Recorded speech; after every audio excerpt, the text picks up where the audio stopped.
میں نے دل میں سوچا یہ بہت اچھا موقع ہے، اس وقت حملہ کر دیا جائے تو مسلمانوں کو زبردست نقصان پہنچایا جا سکتا ہے، لیکن حوصلہ نہیں پڑ رہا تھا۔ مجھے یوں لگا جیسے کوئی غیبی طاقت مجھے روک رہی ہے۔ پھر نبی صلی اللہ علیہ وسلم نے اسی میدان میں عصر کی نماز پڑھائی۔ ایک بار پھر سوچا حملہ کروں، لیکن قدم آگے نہ بڑھے۔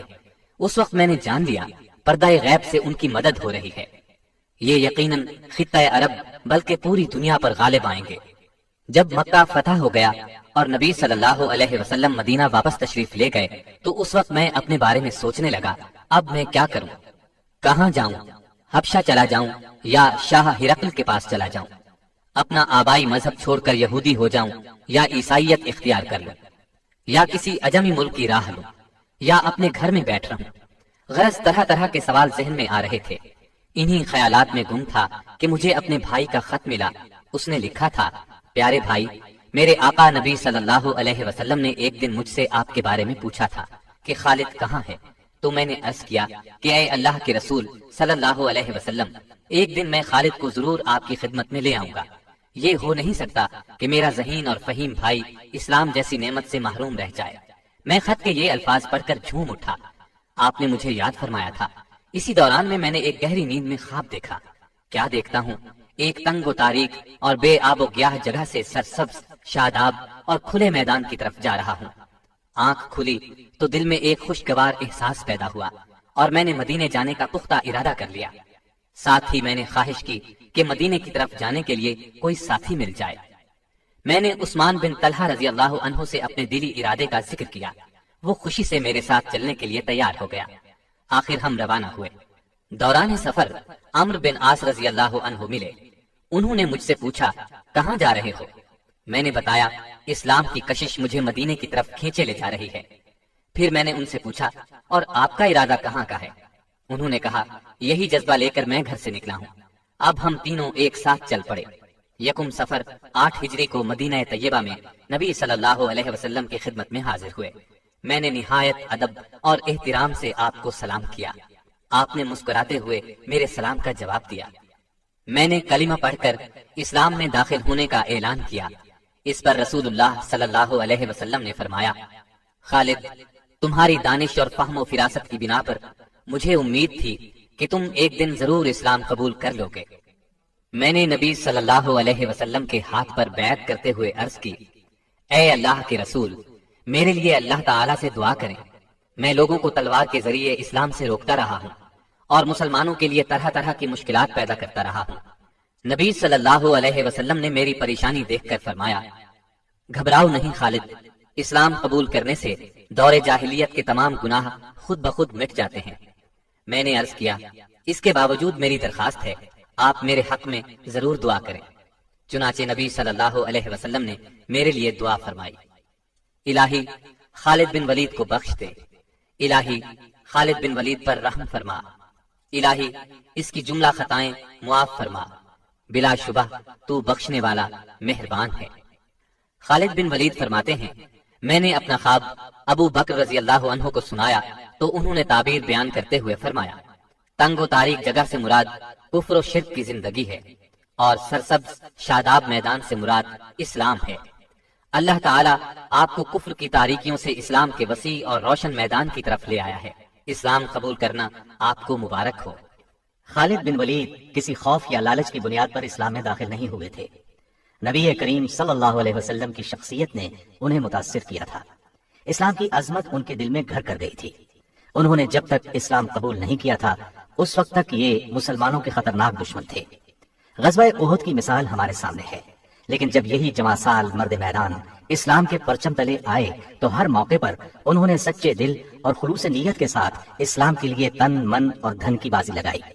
انہوں نے اپنی پوری زندگی حق کی خاطر لڑتے ہوئے گزاری۔ ان کی زندگی میں بعض بہت مشکل لمحات بھی آئے، لیکن ہر مرحلے پر انہوں نے خوف اور نا امیدی کو اپنے قریب نہیں آنے دیا۔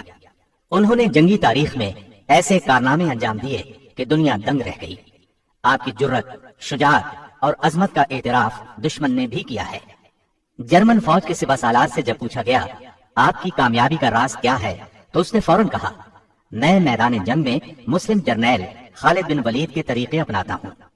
اس میں کوئی شک نہیں کہ خالد بن ولید ایک مدبر سپہ سالار تھے۔ یہی وجہ تھی کہ قیصر و کسریٰ ان کے قدموں میں آ گرے۔ روم اور فارس کے جنگی وسائل ان کے راستے میں کوئی رکاوٹ نہ بن سکے۔ ابتدا سے لے کر آخر تک ہر مارکہ حق و باطل میں فتوحات نے ان کے قدم چومے اور شکست کسی بھی میدان میں ان کے نزدیک نہ پھٹک سکی۔ غزوہ موتا میں تو ان کے جوہر کھل کر سامنے آ گئے۔ ہوا یوں کہ نبی کریم صلی اللہ علیہ وسلم نے اپنے ایک جان نثار صحابی سیدنا حارث بن عمیر ازدی رضی اللہ عنہ کو خط دے کر وادی بسرا کے حکمران حارث بن ابی شمر غسانی کی طرف روانہ کیا۔ ابھی وہ شام کے صوبے بلقا کی موتا نامی بستی میں پہنچے تھے کہ صوبے کے گورنر شرابیل بن عمر غسانی کو ان کی آمد کی اطلاع ہو گئی۔ اس نے انہیں گرفتار کر کے بے دردی سے شہید کر دیا۔ یہ غمناک خبر جب نبی کریم صلی اللہ علیہ وسلم تک پہنچی تو آپ بہت رنجیدہ ہوئے۔ اس کے علاوہ 15 صحابہ پر مشتمل ایک تبلیغی جماعت سرزمین شام میں مصروف تھی۔ ان تمام صحابہ کو دھوکہ دے کر بے دردی سے شہید کر دیا گیا۔ انہی ایام میں شاہ روم نے مدینہ منورہ پر چڑھائی کی دھمکی دی۔ ان تمام اسباب کی وجہ سے نبی اکرم صلی اللہ علیہ وسلم نے سیدنا زید بن حارثہ کی قیادت میں ایک لشکر روانہ کیا اور ساتھ ہی ارشاد فرمایا کہ اگر جنگ کے دوران زید شہید ہو جائیں تو جعفر بن ابی طالب کو سپہ سالار بنایا جائے، وہ شہید ہو جائیں تو عبداللہ بن رواحہ کو قائد بنایا جائے، وہ بھی شہید ہو جائیں تو مجاہدین اپنی مرضی سے قائد منتخب کر لیں۔ نبی کریم صلی اللہ علیہ وسلم نے لشکر کے لیے سفید رنگ کا پرچم بنایا اور سیدنا زید بن حارثہ کے حوالے کیا۔ لشکر کو آپ نے یہ وصیت کی کہ جس مقام پر حارث بن عمیر ازدی شہید ہوئے وہاں پڑاؤ کریں اور اللہ سے مدد طلب کرتے ہوئے ڈٹ کر دشمن کا مقابلہ کریں، اور دیکھنا کسی سے بدعہدی نہ کرنا، نہ خیانت کرنا، کسی بچے، بوڑھے یا عورت کو قتل نہ کرنا، اور نہ کسی گوشہ نشین راہب کی گردن اڑانا، کسی عمارت کو منہدم کرنا، نہ کوئی درخت کاٹنا۔ لشکر اسلام نبی کریم صلی اللہ علیہ وسلم سے یہ ہدایات لے کر اپنی منزل کی طرف روانہ ہوا۔ سرحدی صوبے بلقا پہنچا تو معلوم ہوا شاہ روم ہرقل نے ان مٹھی بھر مسلمانوں کے مقابلے کے لیے ایک بہت بڑا لشکر بھیجا ہے اور وہ میدان میں پڑاؤ ڈالے بیٹھا ہے۔ چنانچہ مجاہدین راستہ بدل کر موتا کے مقام پر پہنچ گئے۔ مجاہدین کی کل تعداد 3000 تھی، جبکہ رومیوں کا لشکر 2 لاکھ تھا۔ مسلمانوں نے بہت بے جگری سے دشمن کا مقابلہ کیا، گھمسان کا رن پڑا۔ سیدنا زید بن حارثہ نے اپنی قائدانہ ذمہ داری کا احساس کرتے ہوئے بہت زوردار حملہ کیا۔ اپنی مٹھی بھر فوج کے ساتھ چاروں طرف سے دشمن پر ٹوٹ پڑے۔ دشمن کی صفوں کو چیرتے ہوئے آگے ہی بڑھتے چلے گئے، یہاں تک کہ دیوانہ وار لڑتے ہوئے، بہادری کے جوہر دکھاتے ہوئے اور دشمن کو گاجر مولی کی طرح کاٹتے ہوئے بالآخر شہید ہو گئے۔ ان کے بعد سیدنا جعفر بن ابی طالب نے اسلام کا جھنڈا ہاتھ میں لے لیا، گھوڑے کو ایڑ لگائی اور آنن فانن دشمن کے لشکر کے درمیان میں پہنچ گئے، ان پر ٹوٹ پڑے اور تلوار کے جوہر دکھانے لگے۔ دشمنوں کو قتل کرتے رہے اور آگے بڑھتے رہے۔ ایک دشمن کے وار سے دایاں بازو کٹ گیا تو جھنڈا بائیں بازو میں پکڑ لیا، دشمن نے بایاں بازو بھی کاٹ دیا۔ آپ نے جھنڈے کو اپنے بچے کھچے بازوؤں کے سہارے سنبھالے رکھا، گرنے نہیں دیا۔ اس نے تاک کر تیسرا وار کمر پر کیا، آپ لڑکھڑائے اور زمین پر گر گئے۔ اس طرح آپ بھی شہادت کے رتبے پر فائز ہوئے۔ ان کے بعد نبی کریم صلی اللہ علیہ وسلم کے ارشاد کے مطابق سیدنا عبداللہ بن رواحہ نے جھنڈا سنبھالا۔ یہ بھی بہادری اور جواں مردی کے جوہر دکھاتے ہوئے شہید ہو گئے۔ مسلسل 3 جرنیلوں کی شہادت کے بعد مسلمانوں کے حوصلے پست ہوتے محسوس ہوئے۔ لشکر اسلام کا جھنڈا گر چکا تھا، ہر طرف پریشانی کا عالم طاری تھا۔ مجاہدین یوں بھی تعداد میں بہت کم تھے۔ ایسے نازک وقت میں سیدنا ثابت بن ارقم نے جھنڈا اٹھا لیا اور بلند آواز میں بولے، اے بھائی خالد بن ولید، مہربانی کر کے اس جھنڈے کو آپ اپنے ہاتھ میں لے لیجئے۔ اس مشکل ترین وقت میں آپ ہی قیادت کا فریضہ سر انجام دے سکتے ہیں۔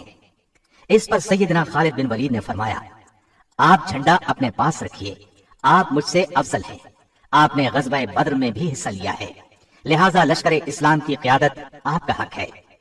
ان کی بات سن کر ثابت بن ارقم نے کہا، میدان کارزار میں اپنی جواں مردی کے جوہر دکھانے میں آپ سے بہتر اس لشکر میں کوئی نہیں۔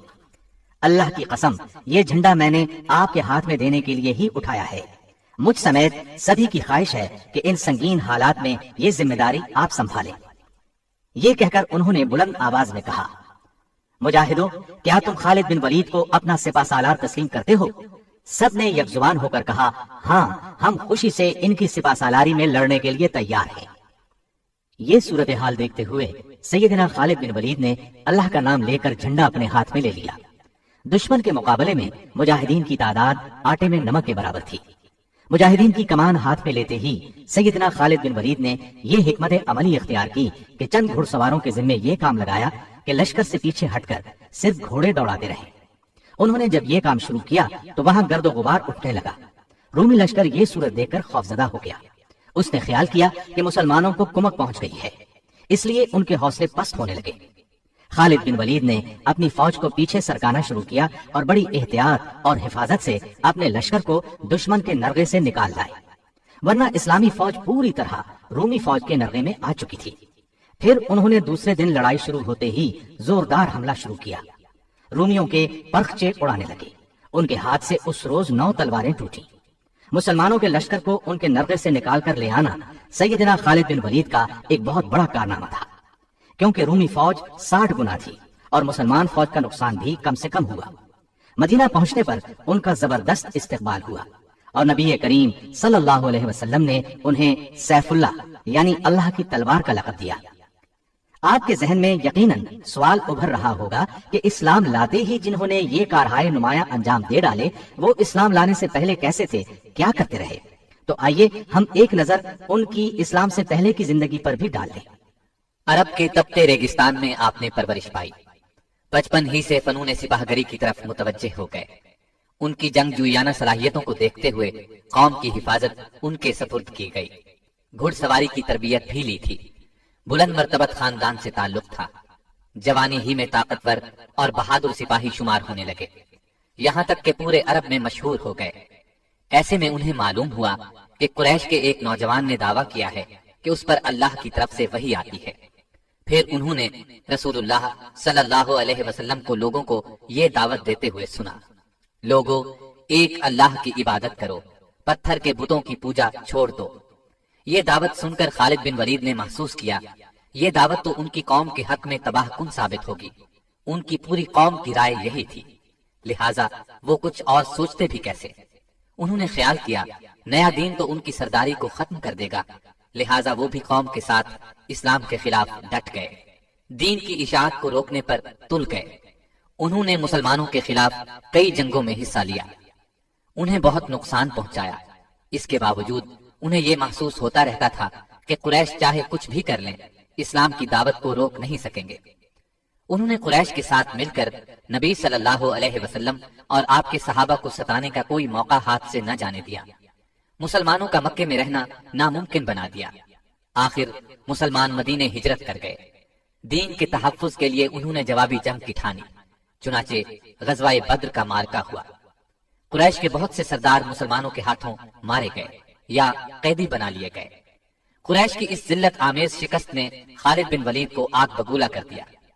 وہ سوچ بھی نہیں سکتے تھے کہ مسلمان اتنی جلدی اس قدر مضبوط بھی ہو سکتے ہیں۔ اب اس وقت انہیں کیا معلوم تھا کہ مسلمانوں کے لیے اللہ تعالیٰ نے آسمان سے مدد نازل فرمائی تھی۔ وہ مسلمانوں کے خلاف کوششوں میں سرگرم ہو گئے۔ بدر کی شکست کے بعد قریش نے فیصلہ کیا کہ مسلمانوں کے خلاف ایک اور جنگ لڑی جائے۔ اسلام کو مٹانے کے لیے 3000 کی فوج تیار کی۔ ساز و سامان سے اس فوج کو لیس کیا گیا اور ارد گرد کے قبائل سے مسلمانوں کے خلاف دشمنی کا معاہدہ کیا۔ اس کے بعد مدینے کی طرف روانہ ہوئے۔ احد کے مقام پر مسلمانوں سے سامنا ہوا، جن کی کل تعداد 700 تھی۔ اس لڑائی کا حال ہم بیان کر ہی چکے ہیں۔ اس میں ان کے جوہر کھل کر سامنے آئے تھے، لیکن قریش نے اس موقع سے فائدہ نہ اٹھایا۔ اس طرح مسلمان پھر پاؤں جمانے کے قابل ہو گئے۔ یہ دیکھ کر خالد بن ولید نے تہیہ کر لیا تھا کہ عرب کے دوسرے قبیلوں کا تعاون حاصل کر کے مسلمانوں کی دعوت کا یکسر خاتمہ کر دیا جائے۔ چنانچہ انہوں نے عرب قبائل کے 10,000 افراد کا ایک بڑا لشکر جمع کیا۔ اسی لیے اس جنگ کو جنگ احزاب کہا جاتا ہے۔ احزاب عربی میں حزب کی جمع ہے، جس کے معنی گروہ کے ہیں، یعنی اس موقع پر سارے اسلام دشمن گروہ اور قبیلے جمع ہو گئے تھے۔ عرب قبیلوں اور اسلام دشمن طاقتوں پر مشتمل اس لشکر نے مدینے کی طرف پیش قدمی کی۔ خالد اور قریش کے دوسرے لوگوں نے طے کیا تھا کہ وہ مدینے کو لوٹ لیں گے اور مسلمانوں کو غلام بنا کر مکے واپس لے جائیں گے۔ خالد بن ولید کو اس بات کا علم نہیں تھا کہ جنگ احد میں مسلمانوں کی شکست کا سبب کیا تھا۔ 50 سواروں میں سے بعض نے رسول اللہ صلی اللہ علیہ وسلم کی ہدایت پر عمل نہیں کیا تھا، اسی کا نتیجہ شکست کی صورت میں نکلا تھا۔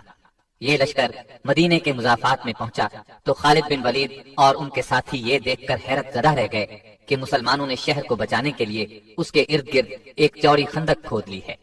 خالد ایک تجربہ کار جنگجو ضرور تھے، لیکن یہ عسکری تدبیر ان کے لیے بالکل نئی چیز تھی۔ ان لوگوں نے بار بار خندق پار کرنے کی کوشش کی، لیکن ہر بار ناکام ہوئے۔ مسلمان پوری طرح چوکس تھے۔ جس طرف سے بھی خندق پار کرنے کی کوشش کی گئی، مسلمان آڑے آئے اور ایسے ہر دشمن کا صفایا کرتے رہے جو خندق پار کرنے کی کوشش کرتا تھا۔ محاصرے کو جب 1 ماہ گزر گیا اور کچھ بن نہ پڑا تو خالد بن ولید مایوس ہو گئے۔ انہیں یقین تھا کہ مسلمان ہتھیار نہیں ڈالیں گے۔ پھر اللہ کے حکم سے تیز آندھی چلی، اس نے کفار کو تتر بتر کر دیا، خیمے اڑا کر رکھ دیے۔ لشکر میں ہولناک افراتفری مچ گئی۔ خالد بن ولید نے انہیں روکنے کی کوشش کی، ان کا حوصلہ بڑھانے کی کوشش کرتے رہے، لیکن وہ لوگ اچھی طرح محسوس کر چکے تھے کہ مسلمان ہتھیار نہیں ڈالیں گے۔ آخر قریش بھاگ کھڑے ہوئے۔ دشمنوں سے نجات پانے کے بعد رسول اللہ صلی اللہ علیہ وسلم اور صحابہ کرام نے عمرے کا ارادہ فرمایا۔ وہ معمولی ہتھیاروں کے ساتھ اس امید پر مکے کی طرف روانہ ہوئے کہ قریش انہیں عمرے سے نہیں روکیں گے، لیکن جب یہ لوگ مکے کے نزدیک پہنچے تو وہ آڑے آئے۔ انہوں نے خیال کیا مسلمانوں کی آمد ان کے لیے خطرہ ہے۔ ایسے میں خالد بن ولید کچھ سواروں کے ساتھ آگے بڑھے اور حدیبیہ کے مقام پر مسلمانوں کا راستہ روک لیا۔ انہوں نے مسلمانوں کو للکارا، لیکن وہ تو گھر سے لڑنے کے لیے نہیں آئے تھے، لہٰذا خاموش رہے۔ آخر رسول اللہ صلی اللہ علیہ وسلم نے قریش کے ساتھ ایک صلح نامہ طے کیا۔ طے یہ پایا کہ مسلمان اور قریش مکہ 10 سال تک نہیں لڑیں گے، اور یہ کہ مسلمان اب واپس مدینے چلے جائیں، آئندہ سال عمرہ کرنے کے لیے آئیں۔ اس معاہدے کی کچھ اور شرائط بھی تھی۔ بعض مسلمانوں کے خیال میں وہ شرائط پسندیدہ نہیں تھی، مگر انہوں نے رسول اکرم صلی اللہ علیہ وسلم کے سامنے دم مارنے کی جرأت نہ کی۔ بعد میں یہ بات ثابت ہو گئی کہ صلح کی شرائط مسلمانوں کے حق میں بہت مفید ثابت ہوئی تھی۔ اس صلح نامے کو باقاعدہ تحریری شکل دی گئی۔ خالد بن ولید اس دوران میں مسلمانوں کی حرکات اور سکنات دیکھتے رہے۔ وہ دیکھ رہے تھے کہ مسلمان کس طرح رسول اللہ پر جان چڑکتے ہیں۔ انہوں نے اس حد تک کسی کو کسی کا احترام کرتے نہیں دیکھا تھا۔ اسلام کی دعوت دینے کے وہ کس قدر شوقین تھے، یہ بھی انہیں اندازہ ہوا۔ اس روز کے بعد سے ان پر ایک مایوسی کی حالت طاری ہو گئی۔ حقیقت یہ تھی کہ وہ اسلام کی سچائی کو پوری طرح محسوس کرنے لگے تھے، لیکن اعلانیہ یہ بات کہنے کا حوصلہ ابھی ان میں پیدا نہیں ہوا تھا۔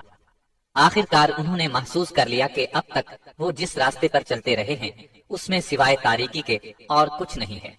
اسلام کی روشنی انہیں اپنے اندر جذب ہوتی محسوس ہوئی۔ اس طرح انہوں نے اسلام قبول کرنے کا فیصلہ کر لیا۔ ان کے اسلام لانے کی تفصیل ہم آپ کو سنا ہی چکے ہیں۔ اسلام لانے کے بعد خالد بن ولید اسلام کے سچے سپاہی بن گئے اور اسلام پر سختی سے کاربند ہو گئے۔ اسلام کے دفاع کے لیے ہر دم تیار رہتے تھے۔ نبی کریم صلی اللہ علیہ وسلم انہیں جہاں جانے کے لیے کہتے وہ فوراً حکم بجا لاتے، ایک لمحے کی بھی تاخیر نہ کرتے۔ اب اسلام تیزی سے پھیلنے لگا تھا۔ اس زمانے میں سیدنا خالد بن ولید رضی اللہ عنہ نے سب سے پہلی نمایاں کامیابی جنگ موتا میں حاصل کی۔ اس کا ذکر آپ سن چکے ہیں۔ اس واقعے کے بعد ان کی اصل مجاہدانہ زندگی کی ابتدا ہوئی۔ نبی کریم صلی اللہ علیہ وسلم نے قریش مکہ سے حدیبیہ کا معاہدہ کیا تھا۔ اس کی ایک شق یہ تھی کہ 10 سال تک دونوں فریق جنگ نہیں کریں گے، اور جو فریق معاہدے کی خلاف ورزی کرے گا اس کے خلاف جوابی کارروائی کی جائے گی۔ چنانچہ قریش نے معاہدے کی خلاف ورزی کی، مسلمانوں کے حلیف بنو خزاعہ پر حملہ کر دیا۔ اس کے بعد انہیں احساس ہوا کہ ان سے بڑی غلطی ہوئی، اس غلطی کے نتائج ان کے لیے تباہ کن ہوں گے، اس لیے انہوں نے مسلمانوں سے نئی شرائط طے کرنے کی کوشش کی، لیکن رسول کریم صلی اللہ علیہ وسلم نے ان کا عذر تسلیم نہ کیا اور ان کے مظالم کا خاتمہ کرنے کا عزم کر لیا۔ نبی کریم صلی اللہ علیہ وسلم 10,000 کے لشکر کے ساتھ مکے کی طرف روانہ ہوئے۔ سیدنا خالد بن ولید بھی اسلامی لشکر کے ایک حصے کے سالار تھے۔ نبی کریم صلی اللہ علیہ وسلم نے انہیں ہدایت کی کہ وہ معافی اور نرمی کا سلوک کریں، اس وقت تک خود حملہ نہ کریں جب تک ان پر حملہ نہ کیا جائے۔ خالد بن ولید اپنے دستے کے ساتھ مکے میں داخل ہوئے۔ وہ فوراً کعبے کی طرف بڑھے۔ کعبے میں مشرکین نے عبادت کے لیے ہر قسم کے بت رکھے ہوئے تھے۔ وہ نبی کریم صلی اللہ علیہ وسلم کے حکم پر ان بتوں کو توڑنے اور کعبے کے نواح سے بت پرستی کی نشانیاں مٹانے لگے، اور نبی کریم صلی اللہ علیہ وسلم نے مکے میں داخل ہو کر فرمایا، لوگو، آج کے دن تم آزاد ہو، تم میں سے کسی کو نقصان نہیں پہنچایا جائے گا۔ آپ صلی اللہ علیہ وسلم کا یہ اعلان سن کر خالد بن ولید نے محسوس کیا کہ نبی کریم صلی اللہ علیہ وسلم کس قدر عظیم انسان ہیں۔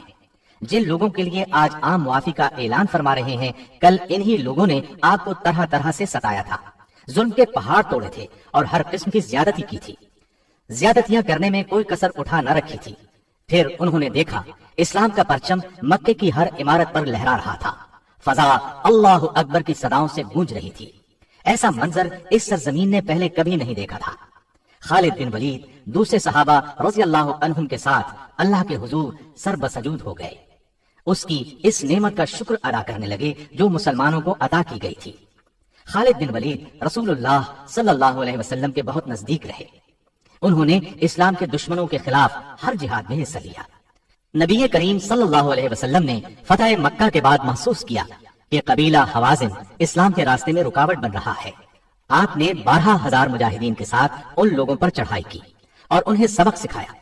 خالد بن ولید اس غزوے میں بھی شریک رہے، وہ عرب قبائل کو اسلام کے دائرے میں لانے کی تگ و دو کرتے رہے۔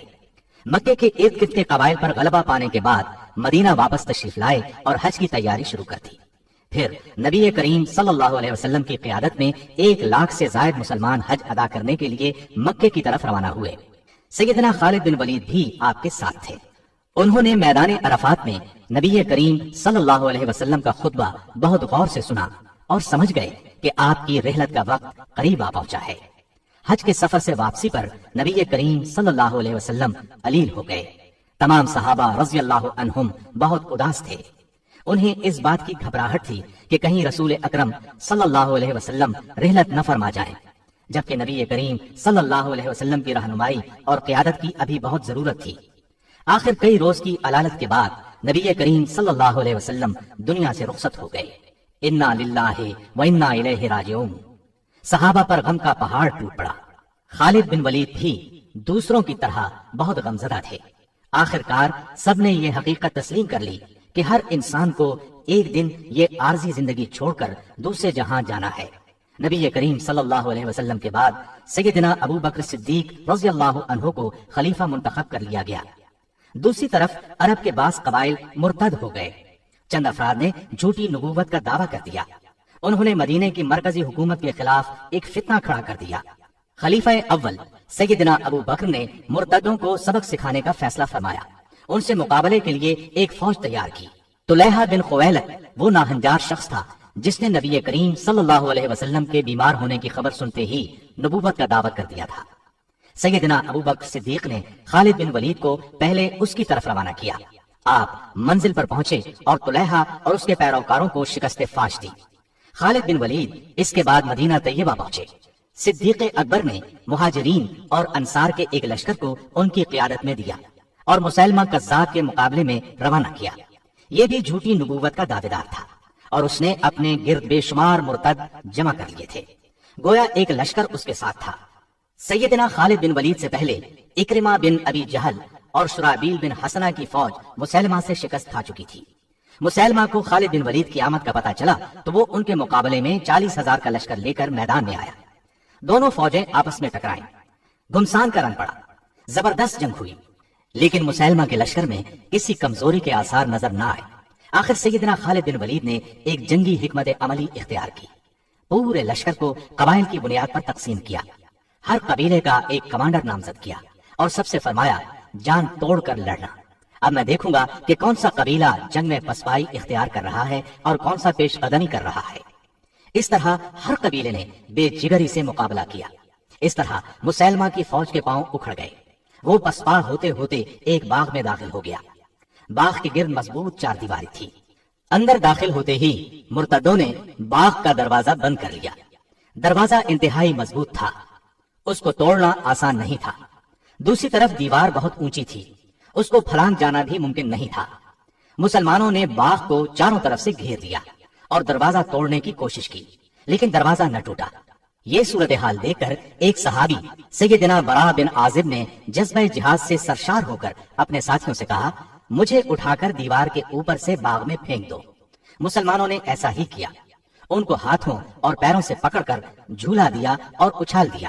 یہ دیوار کے اوپر سے ہوتے ہوئے عین دروازے کے دوسری طرف باغ کے اندر گرے۔ یہ نڈر، پھرتیلا، بہادر، جفاکش اور جانباز صحابی فضا میں لہراتا باغ میں گرا تو مسلمہ کی فوج میں بھگدڑ مچ گئی۔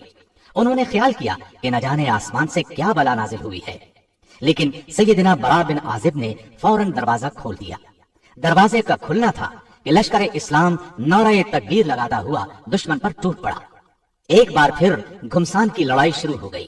مسلمہ کذاب وحشی بن حرب کے ہاتھوں مارا گیا۔ یہ وہی وحشی بن حرب ہیں جن کے ہاتھوں غزوہ احد میں سیدنا حمزہ رضی اللہ عنہ نبی کریم صلی اللہ علیہ وسلم کے پیارے چچا نے جام شہادت نوش فرمایا تھا۔ اس کے بعد یہ وحشی بن حرب مسلمان ہو گئے تھے اور آج ان کے ہاتھوں اسلام کا یہ بدترین دشمن اپنے انجام کو پہنچا۔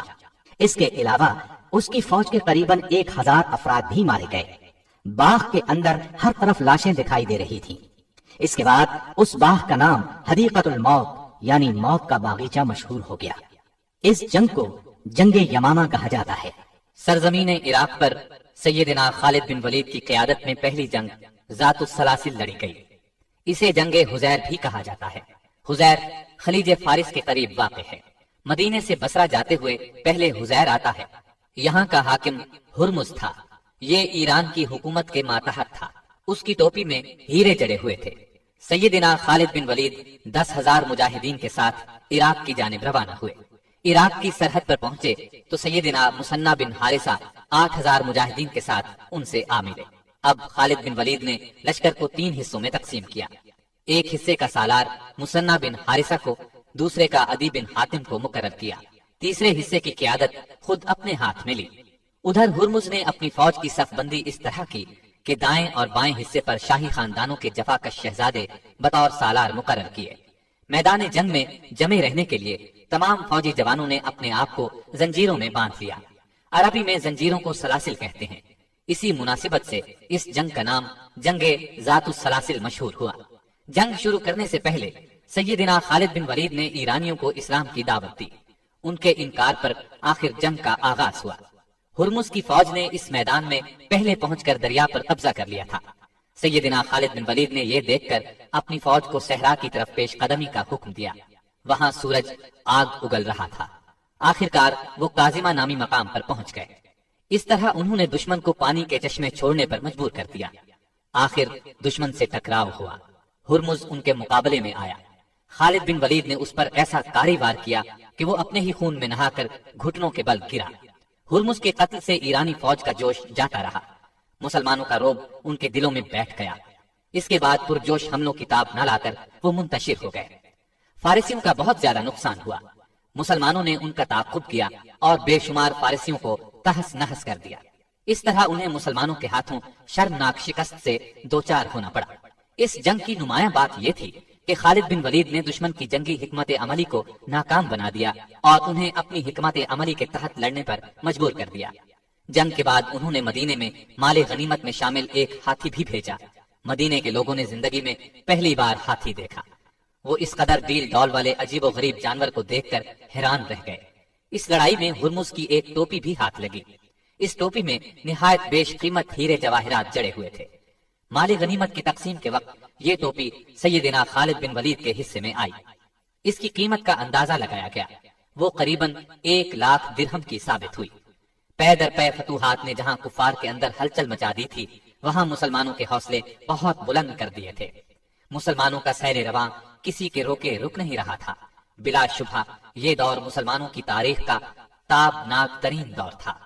ہیرا اور عب اللہ کے درمیان دریائے فرات کے کنارے الیس نامی علاقہ ہے۔ عراق میں آباد عرب قبائل نے ایرانیوں کے ساتھ مل کر اسلامی لشکر کا مقابلہ کرنے کا پروگرام ترتیب دیا۔ یہ قبائل مسلمانوں سے پے در پے شکست کھانے کے بعد مسلمانوں کے خلاف بکھرے ہوئے تھے، چنانچہ اس علاقے میں جمع ہوئے۔ ادھر سیدنا خالد بن ولید نے اس مقام پر پہنچ کر دشمن پر حملہ کیا۔ دشمن کے لشکر میں نامی گرامی شاہ سوار مالک بن قیس موجود تھا۔ وہ آپ کے مقابلے پر آیا۔ آپ نے ایک ہی بار میں اسے ڈھیر کر دیا۔ یہ منظر دیکھ کر دشمن فوج پر ہیبت طاری ہو گئی۔ لشکر کے لیے کھانا تیار تھا، لیکن ان پر ایسا خوف طاری ہوا کہ کھانا میدان میں چھوڑ کر بھاگ نکلے۔ اس کھانے میں سفید چپاتیاں تھیں جن سے مسلمان نا آشنا تھے۔ انہوں نے ایسا کھانا پہلی مرتبہ دیکھا تھا۔ مسلمانوں نے بھاگتے ہوئے دشمن کا تعاقب کیا اور انہیں کاٹتے چلے گئے۔ اس لڑائی کو جنگ الیس کہتے ہیں۔ کافروں کے 70,000 کے قریب آدمی مارے گئے۔